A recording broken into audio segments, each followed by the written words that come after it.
साल हो चुके थे बेटे को अपना घर छोड़कर विदेश में बसे हुए। इन 3 सालों में बूढ़ी माँ और ज़्यादा बूढ़ी हो गई थी। 75 वर्ष की उम्र में सुलोचना देवी की याददाश्त काफ़ी कमज़ोर होती जा रही थी। उन्हें रोज़मर्रा की चीज़ें याद नहीं रहती थीं, लेकिन जो उन्हें हमेशा याद रहता था वो था उनका बेटा। दिन हो या रात, एक पल भी ऐसा न होता जब उन्हें अपने बेटे की याद ना आती हो। दूसरी तरफ बेटा था जो साल भर में एक आध बार अपनी माँ को फ़ोन कर लिया करता था और 1-2 मिनट से ज़्यादा बातें भी नहीं करता था। फिर भी ये बूढ़ी माँ टकटकी लगाए अपने बेटे का इंतज़ार करती रहती। एक दिन बेटे का विदेश से फ़ोन आया। हेलो हेलो, सुन रही हो ना माँ? अनिल बोल रहा हूँ, तुम्हारा बेटा। कैसी हो माँ? मैं ठीक हूँ बेटा। तुम, बहू और मेरा पोता कैसा है? माँ ने पूछा। सब अच्छे हैं माँ, मैं अगले हफ्ते गांव आ रहा हूँ माँ तुम्हें लेने। अब हम सब साथ ही लंदन में रहेंगे माँ। तुम्हारी बहू कह रही थी माँ को यहाँ पर लेकर आओ, बेचारी अकेली वहाँ परेशान होती होंगी। बेटे ने कहा। माँ की बूढ़ी सूखी आंखें आंसुओं से भीग गईं। उसके कमज़ोर शरीर के नस नस में खुशी की लहर दौड़ गई। बेटे और बहू का अपने प्रति प्रेम देखकर माँ का मन खुशी से भर आया। बेटे ने आगे कहा, माँ तैयार है ना माँ?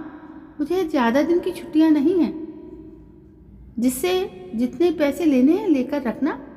तब तक मैं प्रॉपर्टी डीलर से बात कर लेता हूँ घर के लिए। घर के लिए? माँ ने पूछा।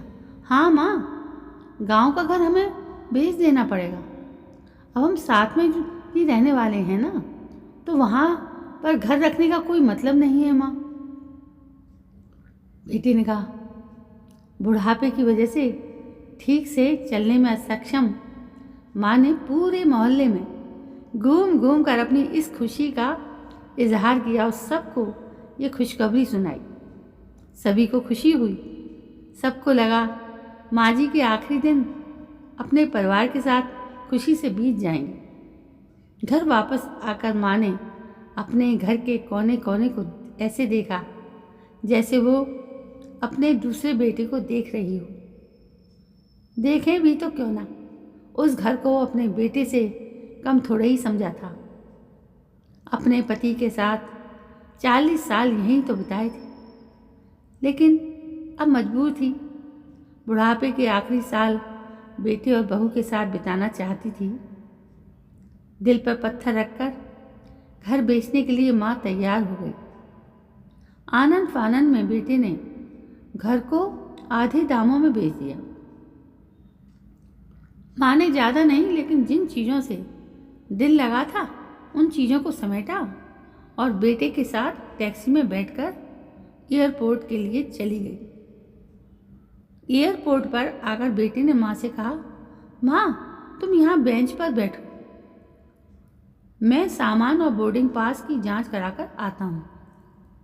वहाँ वक्त लगता है और खड़ा रहना पड़ता है, तुम्हें तकलीफ होगी, तुम यहीं आराम करो। मैं यूं गया और यूं आया।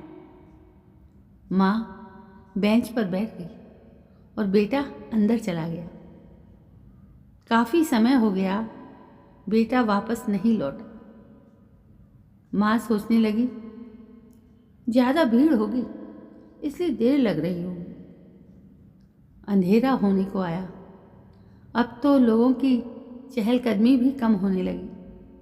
माँ को अब चिंता होने लगी। एक कर्मचारी ने आकर पूछा, किससे मिलना है माँ? माँ जी आपको यहाँ पर क्यों बैठी हैं?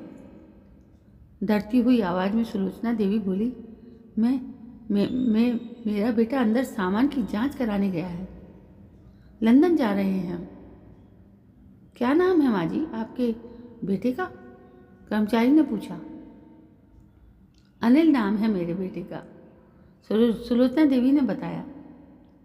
कर्मचारी अंदर गया और थोड़ी देर बाद बाहर लौटा।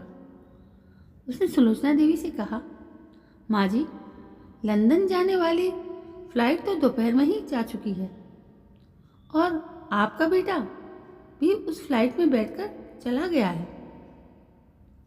अब आपके यहाँ बैठने का कोई मतलब नहीं है। आप भी अपने घर चली जाइए।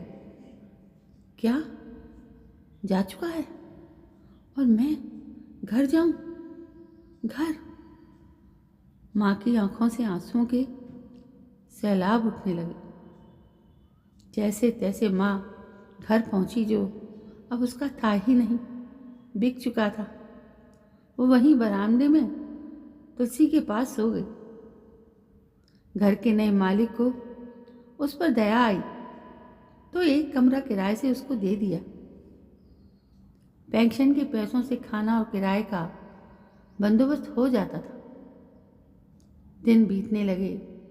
कुछ दिनों बाद घर के नए मालिक ने सुलोचना देवी से कहा, माँ जी, आप अपने रिश्तेदारों के यहाँ पर जाकर क्यों नहीं रहती? इस उम्र में आपके लिए वही अच्छा होगा। अच्छा तो होगा, लेकिन अगर मेरा बेटा वापस आया तो उसका ख्याल कौन रखेगा? मेरा बेटा बहुत भोला है, उसे अपना ख्याल रखना बिल्कुल नहीं आता। मैं कहीं नहीं जाऊंगी, क्या पता कब उसे मेरी ज़रूरत पड़ जाए। माँ ने कहा, दोस्तों, सच बता रही हूँ। माँ की ऐसी बातें सुनकर मेरी आंखों में आंसू आ गए। किसी ने सच ही कहा है, पूत कपूत हो सकता है, लेकिन माता कभी कुमाता नहीं होती।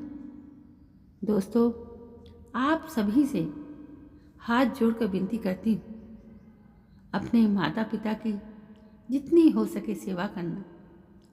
उनके साथ कभी बुरा बर्ताव मत करना। आपको ये कहानी, एक बूढ़ी माँ की दर्द भरी कहानी, ज़रूर पसंद आई होगी।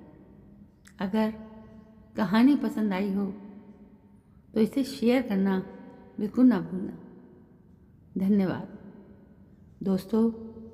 कल मैं फिर हाजिर होती हूँ एक नई कहानी को लेकर। तब तक के लिए जय हिंद, वंदे मातरम।